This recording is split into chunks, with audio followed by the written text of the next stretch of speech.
It's a Saturday special of your daily source for fantasy hockey news and betting breakdowns, the Locked On Fantasy Hockey Podcast. Coming in hot, taking a look at two of the top teams in the NHL, in the Hurricanes and Jets. And on the other side of the coin, one of the coldest teams in the NHL, in the Nashville Predators. Wrapping it up with Saturday's bets.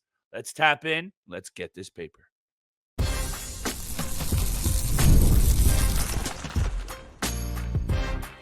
You're Locked On Fantasy Hockey, your daily podcast on fantasy hockey. Part of the Locked On Podcast Network, your team every day. You heard the music, and you know what time it is. It's time for your number one and daily source for betting news, fantasy hockey breakdowns, and everything that's happening across the NHL. You are joined by my esteemed co-host, Mr. Steele Roden, and myself, Mr. Big Flip Livingstone, on the Locked On Fantasy Hockey Podcast. Shout out to the everydayers. Salute, much love, and thank you so much for holding us down and making us your first listen every single day, even on today's Saturday special. Today's episode is brought to you by FanDuel. Start the season big with a big return on FanDuel. New customers place a $5 bet, and you'll get started with $150 in bonus bets if that bet hits. Visit FanDuel.com to get started. We always try and say this, Steele. We get you guys in and out 30 minutes, news, fantasy takes, and wrapping every single show up with our big-time bets. I think we bounce back a little bit here at the end of the week. I'm excited to get to our betting breakdown. I got 3 picks coming in hot. Let's start with 2 of the hottest teams in the NHL, though. We'll get to the Preds, which is not so pretty. But I think we got to come on here and talk a little bit about the Carolina Hurricanes and Winnipeg Jets. And I'm going to just turn it over to you. You can take it anywhere you want it.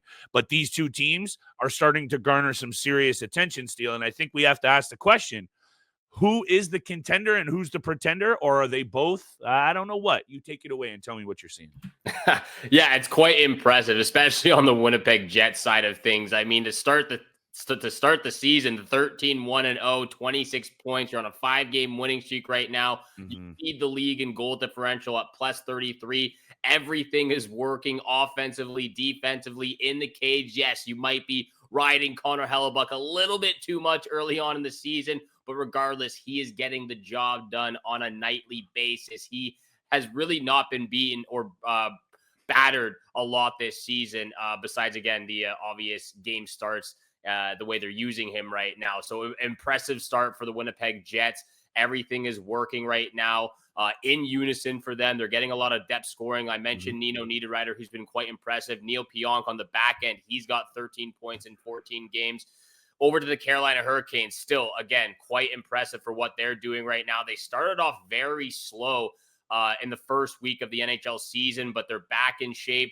8-game winning streak right now, 9-1-0 in their last 10 games, and they haven't looked back since the first couple of games of the season. They're 10-2-0 on the year right now, 3rd in the league, top of their division. It's quite impressive to get down to the contenders, pretenders. To me, it truly doesn't matter what they do this regular season until come playoff time. I mean, countless time and time again have we seen this Winnipeg Jets team not been able to get out of the first round. They've only gotten out of the first round twice in the last 8 years. One of those years they actually missed the playoffs. So this is a team that, again, has struggled to get by division rivals or get by that first round of the postseason time and time again. Same can be said for the Carolina Hurricanes. True. They've struggled to get past the Eastern Conference Finals. They've struggled to get past the second round over the last couple of seasons as well. So to me, as great as they are early on this year,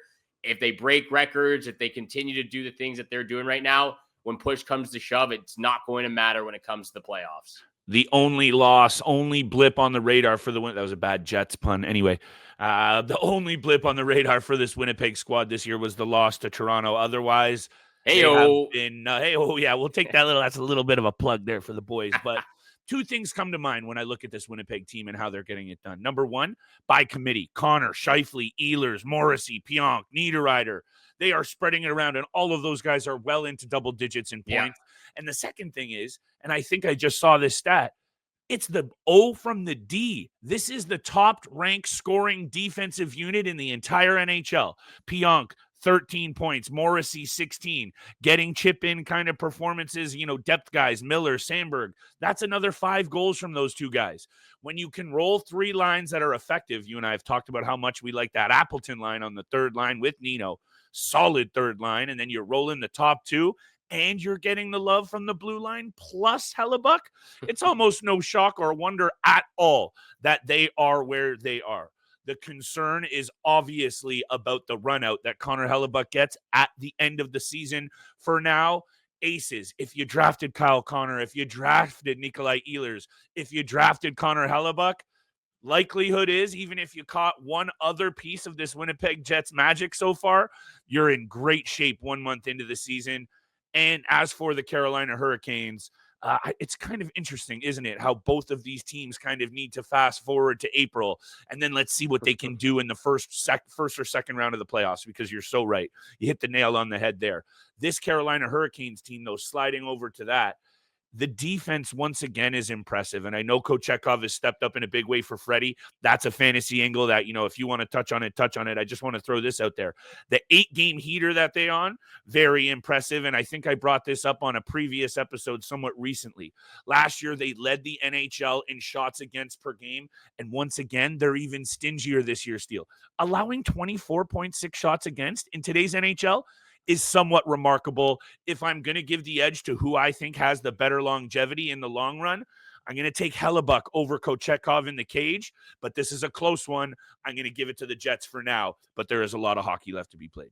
Yeah, both teams are getting it done defensively. And again, defense transitions into offense. And that's what they've been capable. That's what both teams have been able to do early on in this season. Yeah, there might have been a couple of blips on the radar for Kochetkov, but nevertheless, he's still able to get the win at the end of the day with Frederik Andersen dealing with this injury right now. Yep. So Kochetkov is getting the run out. If you've drafted him, the value is there for this goaltender. Like we said in the preseason with the prediction of Andersen getting injured as a possibility. But look, both teams are getting after it right now. We also got to probably mention the Florida Panthers. They're also on a 6-game win streak, 8-1-1 over the last 10 games. They're Anton Lundell. Obviously a lot of people were talking about, the return of Alexander Barkov potentially hurting his value because he was dropping back down to the third line center position. Hasn't hurt the value whatsoever. He's still getting after it and getting a lot of production in the offensive zone. So I just wanted to mention the Florida Panthers too.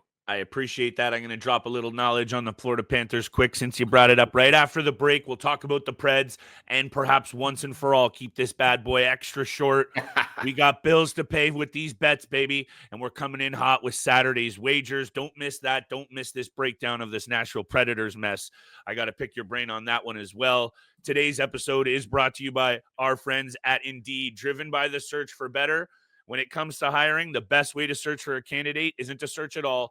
Don't search, match with Indeed. Ditch the busy work. Use Indeed for scheduling, screening, and messaging so you can connect with ideal candidates faster. Listeners of our show right now get a $75 sponsored job credit to get your jobs more visibility at Indeed.com/lockedon. Just go to Indeed.com/lockedon right now and support the pod by saying you heard about Indeed on the Locked On Fantasy Hockey Podcast. Indeed.com/lockedon. Terms and conditions apply. Need to hire? You need Indeed. Today's episode is also brought to you by our friends at FanDuel Sportsbook. Get ready to tackle the NFL action with FanDuel, America's #1 sportsbook. Right now, new customers can bet $5 and get $100.50 in bonus bets. If you win, the FanDuel Sportsbook app gives you everything you need to do to place bets live on the NFL all in one place. When you get a hunch in the middle of the game, like Steele and I like to do, you can check out the latest stats, view live play-by-play, and so much more on the exact same page where you're already placing your bets. Visit FanDuel.com today to join and get started with $150 in bonus bets if your first $5 wager hits. FanDuel.com. Never waste a hunch and make every moment more with FanDuel, official sportsbook partner of the NFL. And thank you so much for making the Locked On Fantasy Hockey Pod your first listen every single day. We appreciate all the love, all the support. Continue to smash that subscribe button, the follow button, leave a 5-star review. Thank you so much for tuning into the Saturday special once again, breaking down the top and worst teams of the National Hockey League right now. We'll get to big time bets at the end of the episode. Real quick, before we get to the Nashville Predators, a quick word on those Florida Panthers from our boy Flip. I just think after you've seen the performances of this Florida Panthers team falling short in the Cup final, almost doing it once again and coming back and not coming back, but, holding on to win it. And then you see the hangover for the Edmonton Oilers, and maybe you think, okay, this team can just kind of rest on its successes. Not Paul Maurice. And they are 6-2 away from their own barn steal. We saw how good they were on the road last year in the postseason, and it translated back to this season. 10-3-1, 6 in a row, like I said, 8-1-1 in their last 10. This team is the best team in the Atlantic Division once again, and I think they're flexing their muscle early. I would be shocked if they are not in there on another deep playoff run this year. We'll throw that out there. And I did just want to wrap up this point on the Jets because I saw how good they've been offensively. Number one in goals scored in the NHL with 63, and also sitting there at the top power play unit as well. So when you smash all those things together, it makes a whole lot of sense why they're at the top of the table on the other side of the puck, on the other side of the biscuit. What is going on with this Nashville Predators team? So you and I haven't spoken too much about this. I want to turn it over to you for what you're seeing, because I don't know if you saw Barry Trotz's comments in the media. Yeah. He's ready to hit the rebuild button. I think that's a bit brash. They do sit 13th in their power play. I don't know. What are you seeing here from this team? I mean, there's just no chemistry from bottom to top. There is no chemistry whatsoever. They seem to be forcing a lot of these plays, a lot of sloppy breakouts throughout the neutral zone, a lot of turnovers for the Nashville Predators. And again, it's just not clicking the way a lot of us thought it would to start the season. There were a lot of there were a lot of doubtful minds out there that just because you bring some of these superstar players together, are they able to play with one another? And so far, that has not been the case. Yeah, there've been some bright spots, but UC Saros still finding a lot of difficulty in his game right now. Defensively, I mean, Roman Josi, maybe age is creeping up with him. We haven't seen him start the season this bad for many, many years. Bringing in Brady Shea, it took him a while to get into it as well, but that top 6-4 group just has not been clicking at the rate we thought that they would, especially Gustav Nyquist. We all expected a regression from that 75-point season he had last year. He's also just getting into it a little bit with the Nashville Predators now, but just not quite the same pace that they had last year. And maybe, again, bringing in some older guys like Steven Stamkos, bringing in Jonathan Marchessault. So yes, it's great they have that hardware on their mantle and that leadership and veteran experience to bring to the club. It's just not transferring over at the same rate that we all expected it would. To Barry Trotz's comments, though, I mean, it is brash. It's very bold to say that. And honestly, to me, it's very unrealistic. I don't know exactly how you expect to start a rebuild after you just signed Steven Stamkos to a 4-year, $8 million deal. Jonathan Marchessault locked in for 5 years. Brady Shea locked in for 7 years. You still got Roman Josi for another 4, Philip Forsberg for another 6. To me, it's a little bit rash to go ahead and say you're going to start the rebuild process right now, this early in the season. I get that it's been a complete disaster from October 10th up until this point. I don't exactly know how they're going to start a rebuild process with all of those guys locked in for 4+, 5+ years. I mean, they do have a lot of draft picks. They have, they have this upcoming year. They have 3 first-round draft picks in 2025, 2 second-round draft picks. So they have a lot of prospects and a lot of picks to play with. But do you really want to have to give up some of your first-round picks while also maybe shipping out some of these players? I don't see it. I just thought of a whole bunch of different things that I want to get off my chest, but I'll first say this. I heard something about maybe it's time for Barry Trotz to take a step out of the front office and get back to what he does best and return to behind the bench. Yes. And I don't actually hate that take. I don't know if that's going to immediately fix this team, but how about a couple of other numbers for you? As much as I agree with you about the players you mentioned underperforming, I am looking squarely at the new long-term deal that Jonathan Marchessault just got, and this guy scored 40 goals last year. To only have 2 through 14, I'm looking at him big time in terms of why this team is not scoring goals. That's my next point on this squad, Steele. 33 goals scored for the Nashville Predators is just seriously not going to be good enough. That's second worst in the NHL behind teams like the Islanders, Sharks, and Blues and Blackhawks. So offensively, they got to get it going, because when you look into special teams, they have the second best penalty kill in the NHL. Their power play isn't atrocious. So they've got to clean it up 5-on-5. I love your point on chemistry. I think that's clear. I believe I brought that up in the offseason. We've seen it with other teams. Detroit last year brought in 8 guys. They got to get it done on the ice. And the other thing I'll say, looking at these numbers for the Nashville Predators, and I know plus minus isn't a great stat, I'll hit you with this one, though, just for fun. There is one player on this team right now, Steele, that is plus. Everyone else is minus. And that player is someone I can honestly say I have never read about very much. Mark Del Gaizo. I don't even know who that is. He's +1. Everyone else, Steele, 0 or worse. That's got to be fixed sooner than later, or it will cost Andrew Brunette his job, just because of all the moves and the talent that were brought into this team sooner than later. I wouldn't be surprised if Brunette is out of a job by the end of November. It could be even sooner. If Barry Trotz is already talking about a rebuild process, Andrew Brunette might be out of a job. And I was talking with some friends the other day about the Nashville Predators, what's going on with them, and somebody mentioned maybe, if Brunette were to be fired, maybe bringing in Joel Quenneville. And again, there might be some controversy behind that. He is eligible to be reinstated behind the bench and get a head coaching job.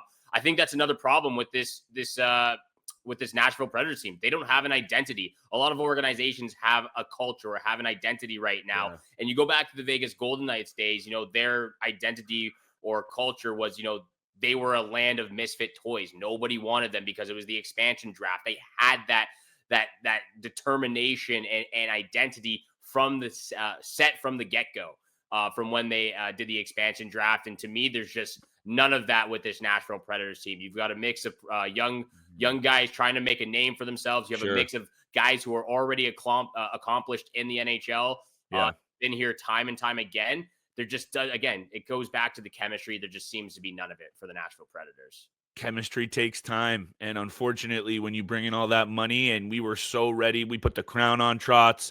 That's the team that's going to make the biggest moves this season in the standings. I guess I'll leave it at this with this Preds team, and then let's get to bets. Last year, they were pretty quiet, pretty slow during the regular season, and they really turned it on.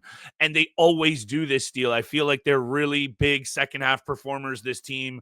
And to your point about no identity, David Poile crafted this team. And when he went, some of that identity went. And hey, I know it's just a GM, but that's one of our favorites in the game. I know he's not in it anymore. However, I got to give some love to the front office staff. Let's give some love to the old pocketbooks coming up after the break. Let's have a big Saturday, my friend. Keep it rolling at the end of the week. I think we both had a couple of good nights here.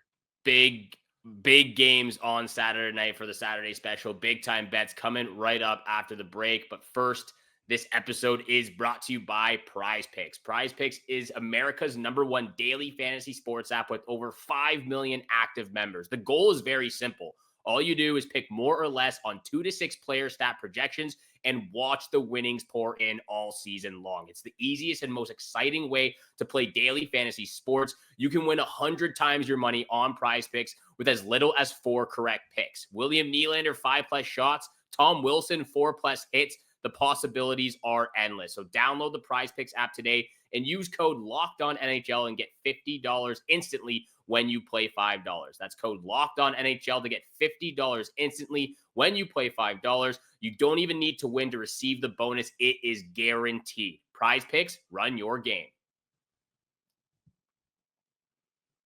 And thank you so much for making the Locked On Fantasy Hockey Podcast your first listen every single day. Continue to smash that subscribe button, the follow button, leave a 5-star review. We appreciate all that love and support you show us Monday through Friday. 7 o'clock in the morning is when you can find our episodes. We're getting to big time bets on this Saturday special. Many games to choose from, Flip. Where are you looking at first? 12 games to be exact, my friend. And yes, I did check the numbers on that one. Let's take a look at my first pick if you're ready to go here. Columbus into the LA Kings. The odds were up, or we're not out just yet. You're going to have to lay a pretty solid number here with the Kings at home, but smash it into your favorite parlay and thank me later. We like what's going on in Columbus. We can agree. Lots of good young players. They're going to get there eventually, sooner than later. But once again, dealing with key injuries to some key pieces. Kent Johnson, Boone Jenner, 3 straight losses over the last 3 games and in ugly fashion. 6-2 to the Winnipeg Jets, 7-2 to the Washington Capitals, and I get that those are 2 of the hottest teams in the league, but then to only put up 1 goal and lose against the San Jose Sharks last game, I can feel a prolonged losing streak coming here for the Blue Jackets if I'm just predicting a little bit longer down the road. They roll into LA as well, Steele. LA has only dropped 1 game in regulation at home on home ice this year. They've won 3 out of their last 5. Doesn't jump off the page. Beating a good mini team does jump off the page for me. Then they go into Vancouver. They lose against a hot Canucks team. I really like LA at home. And let me wrap it up with this, why I'm taking the Kings on the money line. The last 3 games between these two have been won pretty handily by LA. 5-1, 4-1, and then a close 3-2 game. I'm going to go with the Kings. The recent track record and just what I'm seeing from both squads kind of heading in different directions right now. Kings, money line. That's my first pick. Love the money line. I'm actually rocking with the puck line in this matchup. Kings on the puck line against these Columbus Blue Jackets for everything you just mentioned. So I'm not even going to get into the depth of it. That's my first pick. Second pick of the night. I'm going with the Jets Stars under 6.5 in this matchup. Love it. The Winnipeg Jets have been a deadly force to be reckoned with, but we're talking about probably the 2 best goaltenders in the Western Conference right now, in Connor Hellebuck and Jake Ottinger. 9 out of the 12 games the Dallas Stars have played this year have gone under the number. Out of the last 10 between the Stars and Jets, 7 have gone under the number. I'm following the data. I'm following the numbers here. Jets, Stars under 6.5. That's what I'm rocking with. That's actually my lock of the night. And just for my final pick, this is just a gut feeling one. Big win for the Sabres against the Rangers on the road the other day. I'm rocking with the Sabres at home on the money line against the Calgary Flames. Okay, thank you. I appreciate that, because I was going to say, if you're going to be taking the Detroit Red Wings at home on the second half of a back-to-back against the Rangers, who just got embarrassed by the Sabres, let me just get into it. New York Rangers, lock of the night on the money line. They're going to destroy the Red Wings tonight. I don't care if I have to eat some hat on this one. The Rangers also, 8 straight victories against this team in the Detroit Red Wings, or at least 8 out of the last 9, something like that. They've owned Detroit, and I think they're going to get theirs tonight in a big way. That team is not going to get embarrassed like that very often, and I think you'll see a very big bounce-back game. Peter Laviolette's clubs, just kind of like Paul Maurice, they usually learn from their mistakes pretty quick and bounce back. Also, the Rangers this season, 4-1-0 away from home. Good road teams go on deep runs, which we expect them to do. I got a little ahead of myself. And I almost made this one my lock of the night too, Steele. The Montreal Canadiens roll into Toronto as well on the second half of a back-to-back. They played Detroit on Friday night. Cole Caulfield is where I'm looking. Goal Caulfield, if you will. Red hot to start the season. And I know you'd probably go, flip. Leafs at home, star-studded. Okay, wrong. Cole Caulfield, in his career against the Toronto Maple Leafs, 10 goals in 12 games, the most against any other team in his career. And where I'm going for my second pick of the night, shots on net. Cole Caulfield, 3 or more. These shot props have been hitting for me. Take this in. In those 12 games for Cole Caulfield, 42 shots on net, more against any other opponent in his career. I think he's going to go off a little bit. I think maybe you're going to see a bit of a tired bunch from the Toronto Maple Leafs. So Cole Caulfield, 3+ shots, really feeling that one. Well, hopefully they're not as tired as you think they will be, but I'm loving the Cole Caulfield predictions, 3+ shots, and the anytime goal that is making its way into a parlay, a same-game parlay with this Canadiens-Leafs matchup on Saturday. Those are the picks. Those are the lock of the night. Make sure you hammer your favorite ones together for a sweet parlay. Get some juice up there. Get some spicy picks in there. And let us know if anything hits for you over this weekend. We appreciate all that love and support you show the podcast, making it your first listen every single day. For your second listen, make sure you go check out the Locked On NHL podcast, where the season never ends, providing national expertise with a local perspective. Part of the Locked On Podcast Network, your team every single day. From both Flip and I, we wish you good luck with your bets this weekend, your weekly matchups. We hope you're winning out there, unless it's against Flip and I. And then Ugh. see you back here again on Monday for Waiver Wire Monday. Peace.